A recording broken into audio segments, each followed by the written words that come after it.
生，你又高興你食又買靈芝喎。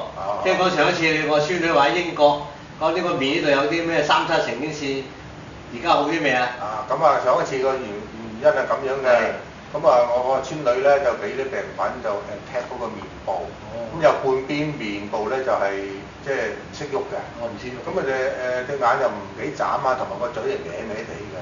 咁但係經過嗰邊嘅醫生咧就話佢嗰啲三七神經有啲問題，俾嗰啲病菌侵佔。咁啊食完咗一次嗰啲藥之後咧，食咗大概10日至8日到啦，咁就冇藥俾佢食㗎啦。咁啊跟住咧我就俾嗰啲保存個產品嘅邪靈芝佢食。靈芝係。咁就每日咧就食3粒。一日3粒，即係每日3次每次1粒。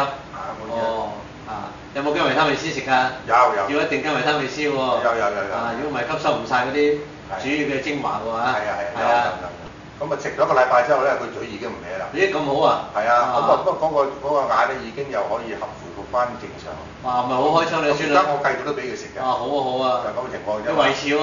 係啊，因為要維持俾佢嘅。係啊。好嘅，多謝活泉嘅產品啊。